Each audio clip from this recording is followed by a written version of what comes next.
නමස්කාර රංජිනී. සීතා මේ අද මේ අපි දකින්න මේ සමාජයේ දකින්නට ඉන්න සීතා රංජිනීව ඔබ කවදා හරි බලාපොරොත්තු වුණාද මේ සීතා රංජිනී කුඩා කාලේ නැත්නම් තරුණ කාලේ සීතා රංජිනී මෙන්න මෙහෙම කෙනෙක් වේ යුතුයි නැත්නම් මේ අද ඉන්න තත්ත්වය බලනකොට එහෙම කෙනෙක් සීතා රංජිනී වෙයි කියලා කල්පනා කරාද?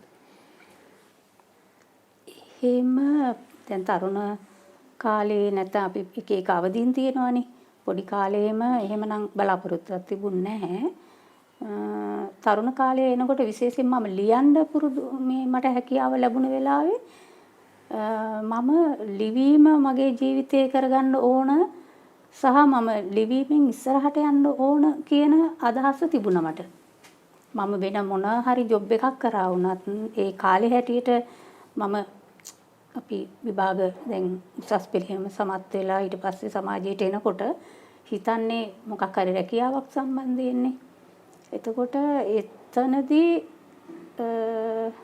මම හිතුවේ හැම වෙලේම මම කරන මොනවා කරා වුණත් ලිවීම මම ඉස්සරහට ගෙනියන්න ඕනි කියන අදහස තිබුණා. ලියන ලිවීම පැත්තෙන්ම ඉස්සරහට යන්න ඕනි කියන එක. හැබැයි ඒක මම රැකියාවක් විදිහට කරනවද නැද්ද කියන එක පිළිබඳව මම ඒ කාලේ දැනුවත්ව හිටියේ නැහැ. හැබැයි මම පළවෙනි වරට 79 මම ලියපු දෙයකට මට මුදලක් අතට ලැබුණාම මට හිතුණා ලිවීමත් ජීවිතේ කරගන්න පුළුවන් කියලා. මම ඊට පස්සේ මං හිතුවා මං ආස කරන දේත් එක්ක ලිවීම කියන දේත් එක්ක මම ඉස්සරහට යන්න ඕනි.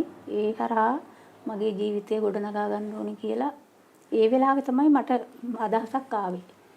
දැන් මේ ලිවීම මත ජීවිතය ගොඩනැගීම මොන වගේ අභියෝගාත්මක කාර්යයක්ද ඔබට මුහුණ දෙන්න සිද්ධුනේ මේ ලිවීම මත ජීවිතය ගොඩනගා ගනිද්දී? ඒක පහසු ගමනක් වුණාද නැත්නම් දුෂ්කර ගමනක් වුණාද? නෑ මං හිතන්නේ පහසු ගමනක් වුණා කියලා. මගේ ජීවිතේ කොහොමත් බැලුවාම මේ පහසුවෙන් ආව ගමනක් නෙමෙයි. මගේම ශක්තියෙන්, මගේම හැකියාවෙන්, මගේම මුල් වලින් දලු දාලා ඉස්සරහට ආව ගමනක් විදියට තමයි මම සලකන්නේ.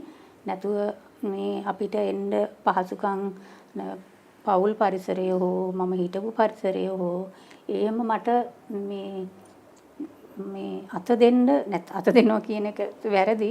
කොහොම හරි මාව ඉස්සරහට ගෙනියන්න මට පහසුවෙන් දැන් වෙනකොට තියෙනවනේ ගොඩක් අයට ලියන්න පුළුවන් නම් හරි පහසුයි. දැන් වෙනකොට පොතක් කරගන්න එක වුණත් ඒ තරම් ලොකු ප්‍රශ්නයක් නෙමෙයි. මාධ්‍ය වෙන්න පුළුවන් ඕනම විදිහකට දැන් Taman ලියන දේ එලි දක්වා ගන්න පුළුවන්කම තියෙනවා. හැබැයි ඒ කාලේ මම පටන් ගන්නකොට අපේ හැකියාවම තමයි අපේ මුල්ුනේ. එතකොට ඒ හැකියාවත් එක්ක අපේ ඒ අදිෂ්ඨානයත් එක්ක තමයි ආවේ. එහෙම අභියෝගය කියන්නේ ඒ Tamanගේ හැකියාවත් එක්ක ආව ගමන තමයි ඒ අභියෝගයේ විදිහට තියෙන්නේ. මම හිතන්නේ මං එහෙම සමහරක් දේවල් සමහරුන්ට අභියෝග විදිහට පේන්න පුළුවන්. නමුත් මට හැම වෙලේම එහෙම දැනිලා නැහැ මේක අභියෝගයක්. මම යනවායි ගමනක්. මම යන ගමන තුල පියවරෙන් පියවර මම දේවල් එක්ක ඉස්සරහට එනවා. ඔබ ජීවිතේ මේ කුඩා කාලේ ජීවත් වෙන අනුරාධපුරේ තාම දුෂ්කර පරිසරයක. දැන් එහෙම ඉඳලා ඔබ කොළඹින් මතුවෙන්නේ ලේඛිකාවක් විදිහට නිදහස් මාධ්‍ය වෙනුවෙන් සටන් කරන සටන්කාමියෙක් විදිහට. දැන් මේ ගමන කොහොමද ආවේ? ඒ ගමන එන්නත් මං හිතනවා මගේ මේ පොඩි කාලේ ඉඳලා තිබුණු මගේ මනස වැඩ කරපු විදිහ තමයි මේ ගමනට එක පැත්තකින් නැතුව අපි කවුරුවත් බලෙන් මේවට යොමු කරලා වැඩ කරන්න බෑනේ. එහෙමනම් රැකියාව විදිහටනේ වැඩ කරන්න වෙන්නේ. මම වැඩ කරපු ගොඩාක් දේවල් රැකියාව විදිහට කරපු දේවල් නෙමෙයි. සමාජයේ යහපත වෙනුවෙන් කරපු දේවල් රැකියාව වෙනුවෙන් මාධ්‍ය පැත්තේ දේවල් කරන අතර ඒකත් කරේ ඇත්තටම මේ සමාජය තුල මහානෝ හිමිකම්, කාන්තා අයිතිවාසිකම්, ජනවාර්ගික සාමය, ජනවාර්ගික අයිතීන්, සංහිඳියාව, මාධ්‍ය නිදහස ඒ වගේ තේමා එක්ක තමයි හැම වෙලේම ලියපු දේවල් ලියලා තියෙන්නේ. මම වැඩ කරපු නැත්තම් මං කිව්වේ රැකියාවක් විදිහට නැතුව වෙන කොන්දේසි විරහිතව වැඩ කරන තැන් එක්ක එකතු වෙලා ඒ අරමුණු වෙනුවෙන් වැඩ කරලා තියෙනවා. එතකොට මේක කොහොමද ආවේ කියලා කියනකොට මම හිතනවා මගේ පොඩි කාලේ නැත්තම් මගේ තරුණම කාලේ ඒවට මුල් තිබුණයි කියලා. ඒ මුල් තමයි ඉස්සරහට ආවේ කියලා. මුල් කියන්නේ මම ඉස්කෝලේ යන කාලෙම සාන්ත ජෝන් කිලන්රත්න හමුදාව කියලා දැනටත් මං හිතන්නේ ඒක තියෙනවා. ඒකේ විභාගයක් කරලා සමත් වෙලා මම හිතන්නේ මම ඉහළින්ම සමත් වුණා. කෙටි කාලෙකින්ම මම ඒකේ කාන්තා කණ්ඩායමේ නායිකා වුණා. එතකොට සමාජ සේවය කියන එකට හුරු වුණා එතනින්. අපි හැම වෙලේම හැම සෙනසුරාදා ඉරිදම රෝහලට ගිහිල්ලා රෝහලේ වැඩ ස්වේච්ඡාවෙන් අපි වැඩ කරනවා. එතකොට හැම පොය දවසකටම නැත්නම් අනුරාධපුරයේ තියෙන හැම ප්‍රසිද්ධ උත්සවවල අපි කැම්ප් දාලා ඒ වගේ ගිහිල්ලා වැඩ කරනවා. ඒකෙන් මිනිස්සුන්ට අර වෙන විදිහකට උදව් කරේ මිනිස්සුන්ට.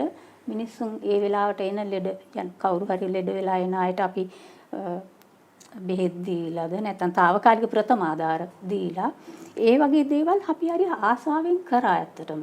එතකොට ඒත් එක ගමේ කිසිදු විදිහක අද වෙනකොට මේ කොළඹ සමාජයේ කරපු කටයුතු ඒ කිසිම ආදර්ශයක් දැනුවත්කමක් නැතුව ගමේ කාන්තාව එකතු කරලා කාන්තාවන් වෙනුවෙන් මොන හරි කරන්න ඕන කියන අදහස ඇවිල්ලා මම ගමේ කාන්තා සමිතියක් හදලා ඒගොල්ලන්ට මේ මං හිතන්නේ කාලේ මේ දිසාපති කාර්යාලය ඒ අපි ගිහිල්ලා එතන තියෙන ඇත්තට මෙහෙම තියෙනවා කියලා ආරංචි වෙලා ගිහිල්ලා ඒ ගමේ අයට ස්වයං රැකියා කරන්න මේ ආධාර අරන් දීලා ඒ වගේ වැඩපිළිවෙලකුත් කරා. එතකොට ඒ වගේ සමාජ සේවා එතකොට තරුණ සේවා සභාවේ ජංගම පුහුණු මධ්‍යස්ථාන කියලා තියෙනවා. ඒකටත් කාන්තා නායිකාව විදිහට කාන්තාව එකතු කරගෙන ඒගොල්ලන්ට පුහුණු කිරීම වැඩවලට මේ වැඩපිළිවෙලක් කරා. තරුණ සේවා සභාවත් එක්ක තියලා ඒ වගේ ගොඩක් අර වෙන විදිහකට සමාජ වැඩවල හිටියා. අවසාන වෙනකොට මම හිතන්නේ 85 84 වගේ කාලවල අපි මේ කිනිහිර කියලා පොඩි කණ්ඩායමක් හැදිලා ආචාර්ය සුනිල් විජේසිරිවර්ධන එතකොට පස්සේ නන්දන මාරසිංහ හිමත් ඊට පෙර ඉඳලා හඳුනගෙන හිටියා. අපි පොඩි අධ්‍යයන කවයක් විදිහටත් මේ ගෑනු අය ඇත්තටම මං හිටියේ. තව එක්කෙනෙක් හිටියා ඒ තව සහෝදරයෙක්ගේ එයාගේ ගෑනු ළමයා. ඒ අරුණකොට පිරිමි සහෝදරයන් එක්ක තමයි මේ කිනිහිර කියන අධ්‍යයන කවියත් අපි වැඩ කරේ. ඒකත් ඇත්තටම සමාජ දේශපාලනික කරුණු ගැන සාකච්ඡා කරන සාහිත්‍ය වෙන්න පුළුවන්. දර්ශනය ගැන සමහර අපි උත්සාහ කරා ඒ වගේ සාකච්ඡා කරන්න. ඒ වගේ විදිහකටත් වැඩ කරා. එහෙම වැඩ කරමින් ඉන්න අතර තමයි මම ඒ වෙනකොට රජරට සේවයත් එක්ක සම්බන්ධ වෙලා හිටියා 79 ඉඳලා. මම ඒ රජරට සේවයට ලියපු දේවල් හරහා මාව අඳුනාගත්ත ගොඩක් අය මාව අඳුනගත්තා. ඒ කාලේ සමහර ගුවන්විදුලි රජයේ ගුවන්විදුලි යන්නේ පළවෙනි ප්‍රාදේශීය ගුවන්විදුලි විදිහට රජරට සේවය පටන් ගන්න 79 අප්‍රේල් 12 අප්‍රේල් 18 මම රජරට සේවයට මුලින්ම ගිහිල්ලා මගේ කෙටි කතාවක් මම ඉදිරිපත් කළා. එදා තමයි මට මුදලක් ලැබුණේ ඉදිරිපත් කිරීමට සහ කෙටි කතාවට. ඉතින් ඒකත් එක්ක තමයි මම දිගටම ලියන්න පටන් ගත්තේ. ඒ ලිවීම හරහා මම හිතන්නේ 81 වැඩවර්ජනයේ තේමා කරගෙන මම ගුවන්විදුලි නාට්‍යයකුත් ලිව්වා. සත්තු තමයි ඒකේ චරිත.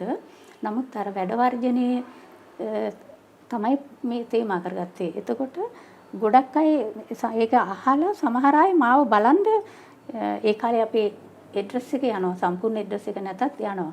හොයාගෙන ගෙදරට ආවිල්ලා තියෙනවා. සමහර රාජ්‍ය සේවකයෝ එහෙම පුත්තලම් පැත්තේ ඉඳලා ආවා ඉන්නවා. ඉතින් එහෙම මාව අඳුනගත්ත කණ්ඩායමක් තමයි විවරණ පටන් ගත්තේ. ඒ විවරණ සංග්‍රහව පටන් ගන්නකොට මට කොළඹට ආරාධනාවක් ලැබෙනවා. මම හිතුවා මේ මම ඇත්තටම කොළඹ ගැන මට අදහසක් තිබුණේ නැහැ. මට ලොකු සම්බන්ධතාවක් තිබුණෙත් නැහැ. නමුත් මට සමහර අය කිව්වා ඔයාගේ වැඩයි සහ ඔයා යන ගමනත් එක්ක ඔයාට කොළඹට ගියොත් හොඳයි කියන අදහසක්. විශේෂයෙන් අපේ සුනිල් අයියා සුනිල් විජේසිරිවර්ධන ඒ කාලේ සුනිලා බේසේකරත් ලාංග්‍රාධපුරේ හිටියා. අපි එකට එකතු වෙලා තමයි ඒ අර අධ්‍යයන කවිය කරේ. එතකොට ඒගොල්ලෝ මට කිව්වා ඔයා ගියොත් හොඳයි කියලා. ඊට පස්සේ මම තීරණය කරන්නේ මම යනවයි කියලා. එහෙම තමයි කොළඹට ආවේ. කොළඹට ඇවිල්ලා ඊට පස්සේ ඒ ආවදා ඉඳලා අපිට මම ආපේ විකල්ප සංගරාවක. එතකොට මට හම්බ වෙනවා මානව හිමිකම් සම්බන්ධයෙන් වැඩ කරන, ප්‍රජාතන්ත්‍රවාදය සම්බන්ධයෙන් වැඩ කරන, කාන්තාවන් සම්බන්ධයෙන් වැඩ කරන, සාමය ජනවාර්ගික අයිතීන් සම්බන්ධයෙන් වැඩ කරන කණ්ඩායම් හම්බ වෙනවා. දැන් මම වෙන විදිහකට මම රජරට සේවයේදී සාමය සංහිඳියාව සම්බන්ධයෙන් මම නිර්මාණ කරලා තිබුණා. ඒ කියන්නේ මා තුල හැඟීමක් තිබිලා තිගෙනවා. එතකොට කොළඹට ආවට පස්සේ වඩා සංවිධිතව මේ වඩා පරිණත විදිහට මේ සාකච්ඡාව යනවා. මම අර මුළුත් එක්ක මම වහාම මේ දේවල් එක්ක සම්බන්ධ වෙනවා. එහෙම තමයි මම ඒ ජාලවලට සම්බන්ධ වුණේ. අර රැකියාව කරන අතර සම්පූර්ණ කාලය ඒ වෙනුවෙන් වැය කරා.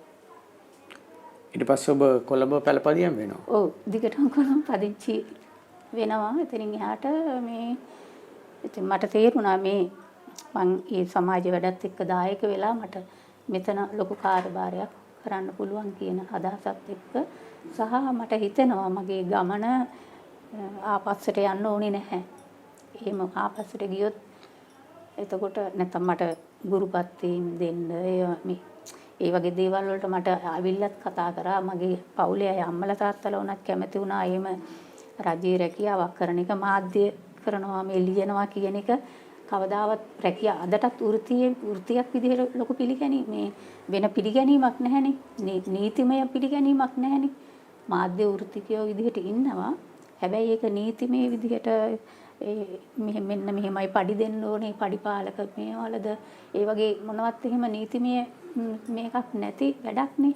ඉතින් අපේ පවුල් වල අය සහ විශේෂයෙන් අම්මා තාත්තා එහෙම ඒගොල්ලන්ට කිසිම හැඟීමක් නැහැ මේ මාධ්‍ය කරනවා සහ මේ කොළඹ ඇවිල්ලා මේ වැඩ කරනවා කියන එක පිළිබඳ ඒගොල්ලන්ට තිබුණ එක පැත්තකින් බයක්.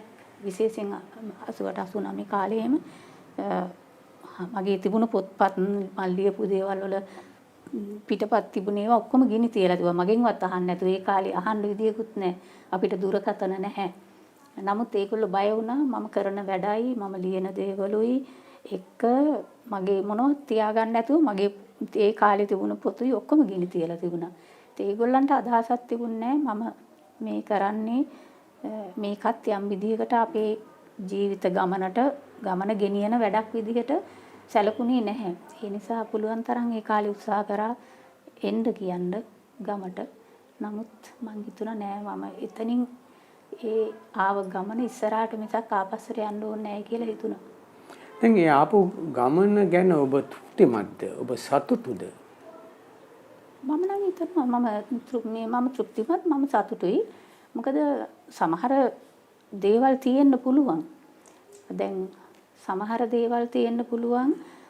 දැන් රාජ්‍ය රැකියාවක් කරන අයට එහෙම පෙන්ෂන් ගියාම විශ්‍රාම වැටුමක් තියෙනවා. එතකොට ඒ වයින් ජීවත් වෙන්න පුළුවන්.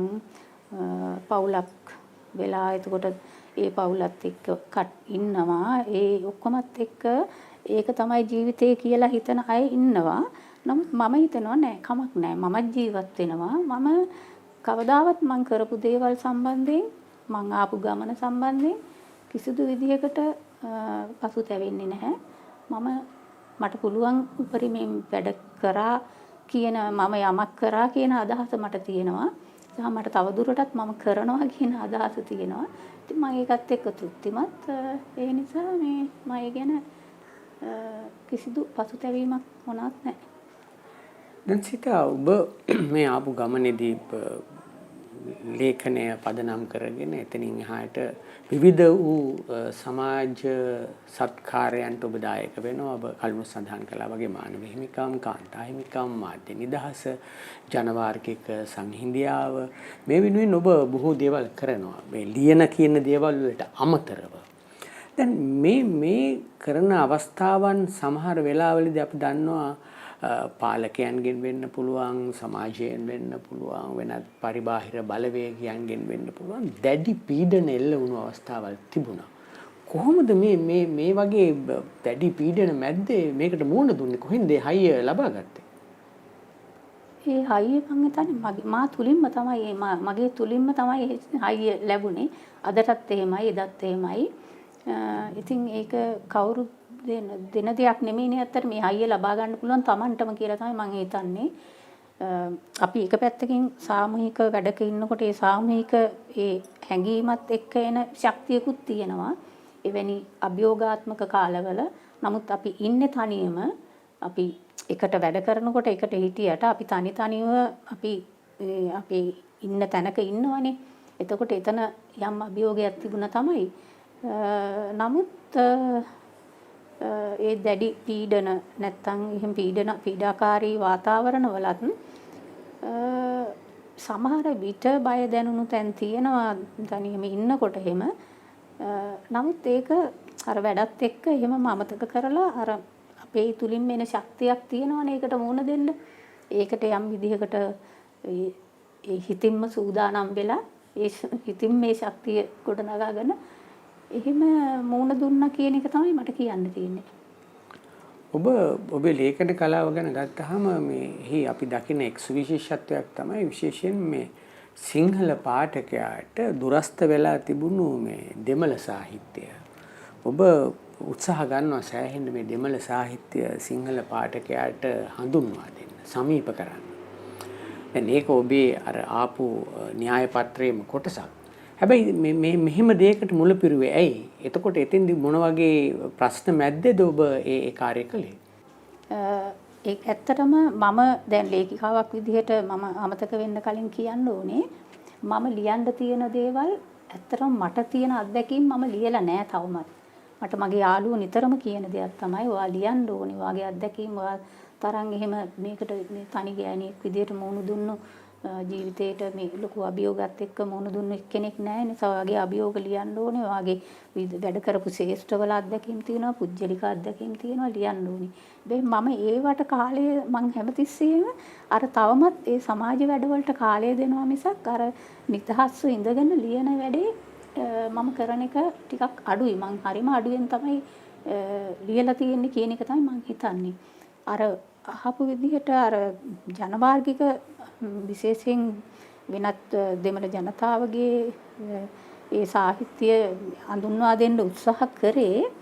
එක පැත්තකින් සාහිත්‍ය හඳුන්වා දීමකට වඩා එතනදී මගේ අරමුණ උනේ සාහිත්‍ය හරහා ඒගොල්ලෝ තමන්ගේ ප්‍රශ්න ඉදිරිපත් කරපු නිර්මාණ තමයි මම තෝරගත්තේ. ඒ මං කෙටි කතා පොතක් එකතුවක් විදිහට වෙනම කරා. ඒව පසු කාලීනව කවි පොතක් විදිහටත් කරා. ඒවා හැම වෙලේම මම ඒවට තෝරගත්තේ තමන්ගේ ප්‍රශ්න. තමන් එක්ක ජනවාර්ගික ප්‍රශ්නේ වෙන්න පුළුවන්. ඒකෙන් ඇතිවෙච්ච ඒගොල්ලන් ඒකත් එක්ක විඳින පීඩාව වෙන්න පුළුවන්. ඒවා තේමා කරගත්ත නිර්මාණ හොයාගෙන මම දෙමළ භාෂාව දන්නේ නැහැ. නමුත් මට ලියන්න තියෙන වෙනම මගේ දේවල් ලියන්න තියෙන කාලය කැප කරලා මම මේ නිර්මාණ හොයාගෙන දෙමළ සිංහල හෝ විශේෂයෙන් දෙමළ සිංහල දන්න මිතුරන් හොයාගෙන ගිහිල්ලා ඒ අය එක්ක ඉඳගෙන මේවා කියවලා මේවා සටහන් කරගෙන නැවත ඇවිල්ලා ඊට පස්සේ ඒවා හොඳට මම ඒක ධාරණය කරගෙන නැවත ලියලා එහෙම 80 ගණන් වල එහෙම විශේෂයෙන් ජනවාර්ගික ප්‍රශ්නය සම්බන්ධයෙන් දෙමළ ජනතාව සම්බන්ධයෙන් විශාල අනවබෝධයක් තිබුණු කාලෙක විශේෂයෙන් මගේ අරමුණ උනේ මේ අයගේ මේ සාහිත්‍ය හරහා ඒගොල්ලෝ තමන්ගේ ප්‍රශ්නේ ප්‍රතිනිර්මාණය කරලා තියෙන ආකාරය සිංහල අයට හඳුන්වා දෙන්න. විශේෂයෙන් සිංහලෙන් ලියන අයට හඳුන්වා දෙන්න. එතකොට ඒගොල්ලෝ මේවත් එක්ක මේ පැත්ත සංවේදී වෙලා සාහිත්‍ය කලාව හරහා මේ ප්‍රශ්නය විසඳීමට යම් දායකත්වයක් දෙන්න පෙළඹවීමක් කරයි කියන අදහස ඇතුව තමයි මම මේ දේවල් ආරම්භ කරේ. විශේෂයෙන් දෙමළ සාහිත්‍ය හඳුන්වා දීමට වඩා එතනින් අරමුණ උනේ දෙමළ අයගේ ප්‍රශ්නය හඳුන්වා දීම. ඒ හරහා තමයි ඒකට අරමුණු කරගෙන තමයි මම ඒ කාරණේට යොමු වුනේ. හොඳයි අපි කෙටි විරාමයකින් පස්සේ සීතත් එක්ක නැවතත් කතා බහ ආරම්භ කරමු. Summon for you යුගයේ නාලිකාව මෙතෙක් නොවිඳි YouTube රසයක් සඳහා වැඩසටහන් පහසුවෙන් තෝරා බේරා ගැනීමට subscribe කරන්න.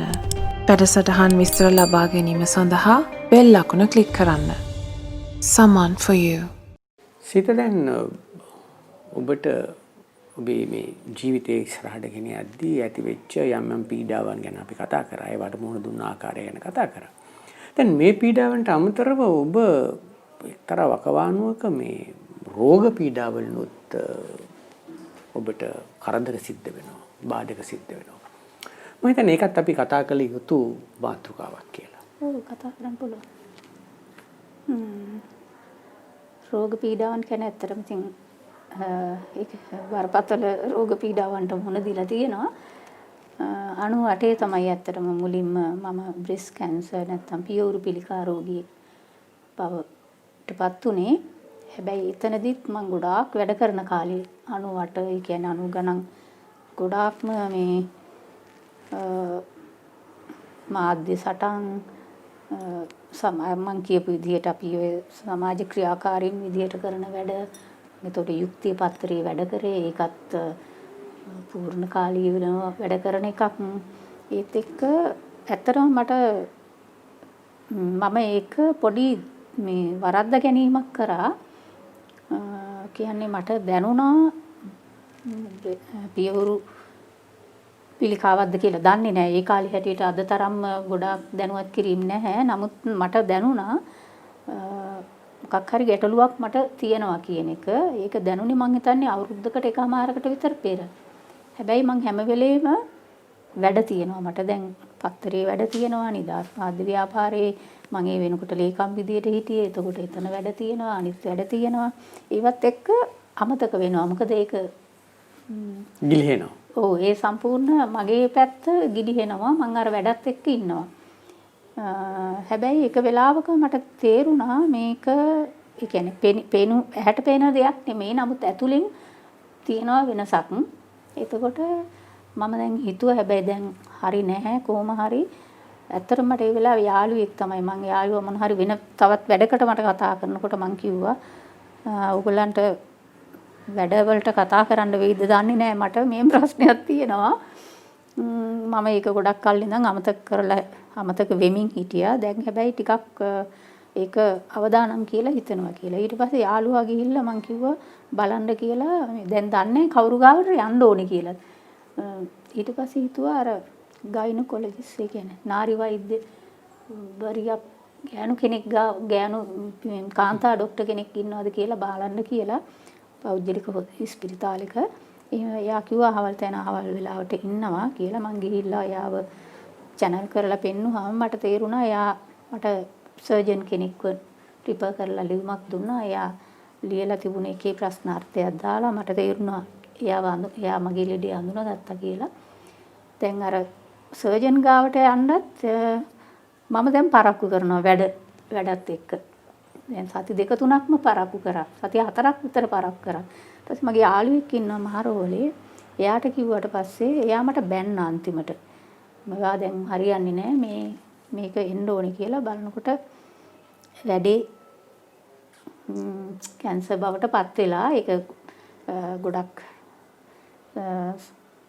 ටිකක් ගිහිල්ලා නමුත් එතනින් පස්සේ මම ඒකට ඉක්මනින්ම ක්‍රියාත්මක වුණා. ඒකත් එක්ක මම මාස 2කට මම එතකොට ජ්‍යෙෂ්ඨ විශේෂාංග කර්තෘ විදිහට හිටියේ යුක්තිය පත්තරේ. මම කලා සාහිත්‍ය මේ සංස්කෘතික ඒ පිටු 4ක් විතර කරා. අනිත් ඒවට අමතරව මම ඒ පිටු 4 මට පුළුවන් ලෑස්ති කරන්න. දැන් මම මාස 2කට දැන් මේ අසනීප බව දැනගෙන මාස 2කට පිටු ලෑස්ති කරලා පත්‍ර 4කට තව මගෙත් එක්ක වැඩ කරපු මල්ලි කෙනෙක්ට ඒකට අවශ්‍ය උපදෙස් දීලා යාට අවශ්‍ය නම් මාව හම්බෙන්නත් එන්න කියලා ඒ ඔක්කොම ටික මේවා කරලා තමයි මම රෝහල්ගත වෙලා සම්පූර්ණ ඔපරේෂන් කරලා ඒකට මුහුණ දුන්නේ. හැබැයි මම තනියම ඉන්නෙත් දැන්. එතකොට මම දැන් රෝහලෙන් පස්සේ දැන් කීමෝതെරපි කරනකොට හරිම අමාරුයි. ඒ කාලේ දැනටත් වඩා ගොඩාක් අමාරුයි. මම මේ ගෙදර කුලීපදනම යටතේ ආවේ 99 98 ඒ කීමෝതെරපි කරනවත් එක්ක දැනටත් මේ අල්ලපු ගෙවල් වල අය කියනවා මේ ඔයා වමනේ දානකොට අපිවත් එක්ක ඇදිලා යනවා වගේ කියලා. ඒගොල්ලෝ බය වෙනවා කියලා. ඒ කියන්නේ ගොඩාක් වමනේ යනවා ඒ කාලේ. එහෙම ගොඩාක් ඒක මුණ දුන්නා. ඉතින් යාළුවෝ අහනවා ඇවිල්ලා ඉන්නද එහෙම කියලා. දැන් මම ඉන්නකොට දැන් නూరు එක්කෙනෙක් ඇවිල්ලා එයාට මේ දේවල් කරගන්න බෑනේ. ඒතකොට මට හරි අපහසුයි. එහෙම කෙනෙක් ඇවිල්ලා හිටියම මට දැන් මම අමාරුවෙන්නේ ඉන්නේ.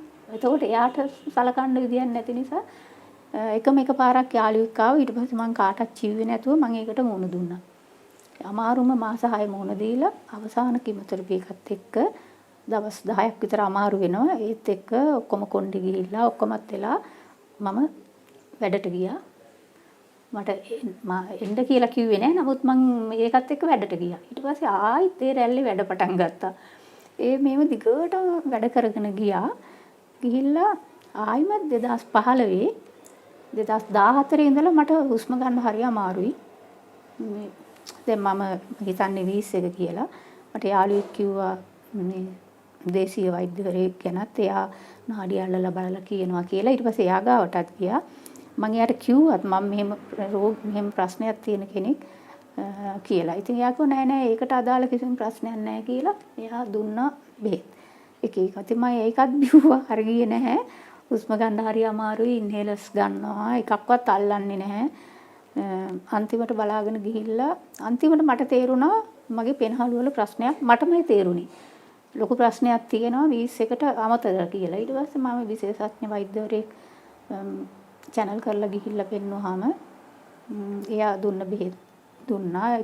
CT scan එකක් කරන්න කිව්වා. ඒක දැකපු ගමන් එයා එකපාරටම මෙහෙම ඔළුවේ අත තියාගත්තා මයි ගෝඩ් කියලා. ඒ කියන්නේ මගේ පෙනහළු දෙකම තනින් තන ඒ කියන්නේ එක තැනක නම් අයින් කරන්න පුළුවන් නේ. අර ඩිපොසිට් විදිහට ආපහු ඇති වෙලා. ඊට පස්සේ ආයිමත් එතනින් එහාට හැබැයි මට එතනත් ලොකු තව ශල්‍ය කර්මයක් කරන්න වුණා. ඒක මේ කැන්සර් අයින් කරන්න නෙමෙයි. හැබැයි පෙනහැල්ලෙන් අර ඕපන් ලන් සර්ජරි කියලා පෙනහැල්ලෙන් කෑල්ලක් ගන්න. දැන් බැලුවා ඒක පෞද්ගලිකව කරන්න ලොකු ගාණක් යනවා. ලක්ෂ 10ක් විතර ඕනේ වෙනවා කිව්වා. ඊට පස්සේ දැන් මට එහෙම බැහැ කරන්න මම වැඩිසර රෝහලේ තමයි ඒක වැඩි කරන්න තියෙන්නේ. මේ ડોක්ටර් කෙනෙක් channel කරලා එතන ගිහිල්ලා දවස් 15ක් විතර වැලිසර රෝහලේ දැන් මෙහෙ යාළුවෝ ඉන්නේ ටිකක් කොළඹනේ. එතකොට දැන් කවුරුත් නැහැ. ඒකත් මුණ දුන්නා ගිහිල්ලා. මම දන්නේ අද වෙනකොට මම ICU එකේ නැතර මොකද දැඩි සත්කාරයක. ඒකේ මම දවසක්ද හිටියේ දෙකක්ද හිටියේ කියලා මට ඒක මම ටිකක් ඒක ගැන මට හිතුනේ නැහැ මම ඒ ඇවිල්ලා දිනේ ලියාගෙන ඒව කරගන්න ඕනේ කියලා. එහෙම මම දන්නේ නැහැ. නමුත් දවස් 15ක් රෝහලේ ඉඳලා ඇවිල්ලා ඊට පස්සේ ඉතින් ඒ තුවාල සනීප වෙලා නැවත කීමෝ කරා. ඒත් තනියම හිටියා. වැලිසර දැඩි සත්කාරයකකේ මේ කී දවසක් හිටියද කියලා මම දන්නේ නැහැ. කී දවසක් වර ගොඩක් දවස් නෙමෙයි. දවසක්ද දෙකක්ද කියන එක දන්නේ නැහැ. මොකද සාමාන්‍යයෙන් ඔපරේෂන් එකක් කරනකොට පවුලේ කවුරු හරි ඉන්නවා. මම කාටවත් කතා කරේ නැහැ. යාළුවා මට හැමදේටම හිටියේ යාළුවෝ බැලුවේ. නමුත් ඒගොල්ලන් වැඩ දවස් ඒ නිසා කාටවත් කතා කරේ නැහැ. මේ ඉතින් එතනිනුත් දවස් 15ක් විතර ඉඳලා ඇවිල්ලා ඊට පස්සේ ඒ තියට ප්‍රශ්නයක් නිසා විස බීජයක් ගිහිල්ලා තුවාල පැසවලා ඒවට ආපහු බෙහෙත් කරලා ඊට පස්සේ තමයි ආපහුත් කැන්සර් හොස්පිටල් එකට ගිහිල්ලා එතනදී දැනගත්තා මගේ පෙනහළු වල තියෙන කැන්සර් එක හොඳ කරන්න බෑ. මොකද ඒක තැන් වල තියෙන සහ ඒ හොඳ කරන්න බැරි එකක්. මේ කියන ඒගොල්ලෝ මොකද මම ડોක්ටර් කිව්වා මට ඔයාට ඉතින් බොරු කියන්න ඕනේ නෑනේ. මේ හොඳ කරන්න බෑ. අපි බලමු කීමෝതെරපි කරලා පාලනය කරමු කියලා. ඒ විදිහට තමයි නැවතත් ප්‍රතිකාර කරේ. ඊට පස්සේ ඒ කීමෝതെරපි ඉවර වුණ ගමන් මට අර දවස් 3-4කින් මම හිතුවා නෑ කොහොම හරි මම මේ අනුරාධපුරේ යන්න. මොකද මං ඉවරුනේ හරියටම අප්‍රේල් අවුරුදු කිට්ටුව අප්‍රේල් මුල කරේ. මට හිතුණා අනුරාධපුරේ යන්න ඕනේ කියලා. මම යන්නද කියලා ඇහුවාම මේ ડોක්ටර් කිව්වා මේවා යන්න හැබැයි මේ කොහේ හරි මේ හොස්පිටල් එකක් තියෙන තැනක ඔයාට නතර වෙන්න උනොත් හොස්පිටල් එක නතර වෙන්න වෙයි එහෙම කියලා කිව්වා. එහෙනම් කියන දේ යන්න තුව ගියා. මොකුත් ප්‍රශ්නයක් උනේ නැහැ. ඊළඟ ආපහු බලනකොට 2017 2015 මේක වෙනකොට මම ඇත්තරම නිදහස් මාධ්‍ය ව්‍යාපාරයේ කැඳවුම් කරු විදියට හිටියේ. එතකොට ලොකු වගකීමක් ලොකු වැඩ කරන්න තිබුණා. හැබැයි ඒ මුල්ම දවස් ටික සමහර විට ටිකක් අපහසු වුණා. නමුත් ඊට පස්සේ මම ජයවර්ධනපුර රෝහලේ නතර වෙලා හිටියා. මම එතකොට ලැප්ටොප් එක ගෙනහිල්ලා රෝහලේ ඉඳගෙන සමහර නිවේදන කරන්න වුණාම ඒ වගේ වැඩ කරා. එතනින් ඒ අතරත් කාර්යාලයට ගිහිල්ලා කරන වැඩද ගෙදර ඉඳගෙන ලැප්ටොප් එකකින් ඒ වැඩ ටික ඔක්කොමත් කරා. ඒවා අත්පසු වෙන්න දුන්නෙත් නැහැ. දිගටම මේ වැඩ කරා. හැබැයි ඒ අතර 2017 ආපහු මට කොන්ද ලොකු කැක්කුමක් ආවා ජීවිතේ. ඒක කියන්න අමාරු කැක්කුමක්. බලනකොට කොඳු ඇටවලටත් අර ඩිපොසිට් ඇවිල්ලා. ඊට පස්සේ දැන් ඒකට මුකුත් කරන්න දෙයක් නැහැ. ඒවට තවමත් අර ඒ කැක්කුම පාලනය වෙන විදිහේ බෙහෙත් ගන්නවා. ඒත් එක්ක මම ඉන්නවා. තවමත් වැඩ කරනවා. තවමත් එහෙ යනවා මෙහෙ යනවා. මට හැබැයි මම ඩ්‍රයිවිං කරමින් හිටියා. ඉතින් මට 2017 කොන්දට ආවට පස්සේ ඒක නතර කරන්න සිද්ධ වුණා. ඒව නැහැ දැන්. ඒ ඇරුණාම අනිත් සියලු දේවල් කරගෙන මම දන්නේ සමහර වෙලාවට මම්ම හිතා ගන්නවා මෙන්න මේ මට්ටමින් මට පුළුවන් දේවල් මේ කියන්නේ අපි කියමුකෝ දැන් මම කොඳු ඇට ගැන පරිස්සම් වෙන්න ඕනේ. හැබැයි සමහර වෙලාවට දැන් මම නිකම්ම හිටියොත් මම එනම් ගොඩාක් මහත් වෙන්නේ. දැන් මම පොඩ්ඩක් ඇවිදින්න ඕනේද තනියෙන් ඇවිදින්න ටිකක් අවදානම් වැටුනොත් එහෙම කියන එක ප්‍රශ්නේ හින්දා මම හැබැයි ගෙදර ඉඳගෙන හරි මම ඒ බර අඩු වෙන විදිහට යම් මට්ටමකට ව්‍යායාමත් කරනවා කොන්ද ගැනත් හිතමින්. ඒ වගේ මම ඒ පැත්තත් චුට්ටක් හරි පරිස්සම් වෙමින් නමුත් මම වැඩ දිගටම කරනවා. හැබැයි මෙතනදී මට කියන්න ඕනම දෙයක් තියෙනවා. මගේ යාළුවෝ තමයි ඇත්තටම මට හැම දෙයකම හිටියේ. යාළුවෝ කීප දෙනෙක් ඉන්නවා අදටත් හොයලා බලනවා. ඒගොල්ලන්ට අර නිතර එන්න යන්න බැරි වුණාට නමුත් හැම වෙලෙම මගේ යාළුවෝ තමයි. යාළුවෝ නිසා මම හිතනවා මට අර ඒ තනිකමක් දැනුනේ නැහැ. මම ඒ තනියම ඒ දේවල් වලට මූණ දුන්නා. අරගොල්ලෝ හදවතින් මාත් එක්ක හිටියා. ඔබ දැන් වර්තමානයේත් නැවත නිදහස් මාධ්‍ය ව්‍යාපාරයේ කැඳවුම් කරුගෙන වගකීම බාර අරන් තියෙනවා. ඔව් ආයෙත් බාරගත්තා. ඉතින් කොහොම හරි කරනවා කියන බලාපොරොත්තුෙන්. ඉතින් දැන් ඒක බාරගත්තාම ඒ කාර්ය හැම නිතරම අවධානයෙන් ඉන්න ඕනේ. නිතර අර අපි කියන්නේ ඇලර්ට් එකේ ඉන්න ඕනේ කියලා එහෙම ඉන්න ඕනේ. එතකොට ඊමේල්ද ඒ වගේ අර මොනවද වෙන්නේ කියලා සමාජයේ දිහා ගාගෙන ඉන්න ඕනේ.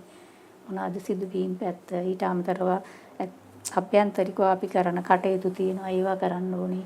ඉතින් ඒවා දැන් ආපහු හිතුවා මම හිතුවා දැන් මම ගොඩක් ඒ ආභියෝගත් එක්ක මේ කාලේ ආවා. හැබැයි ඒ කාලවලත් පුළුවන් මට්ටමින් ක්‍රියාකාරීව සමහර නිදහස් මාධ්‍ය ව්‍යාපාරයට මම කැඳවුම් කරු විදිහට හිටියා වගේම ගොඩාක් වැඩවලින් උදව් කරා. මම ඊට පස්සේ තනතුරු බාර නොගෙන ඊළඟ අවුරුදු 2-3 හිටියා වුණත් මම ගොඩක් උදව් කරා. ගොඩක් වැඩවලට දායක වුණා. සතියකට දවසක්වත් ඒ වෙනුවෙන් ගත කරලා තියෙනවා.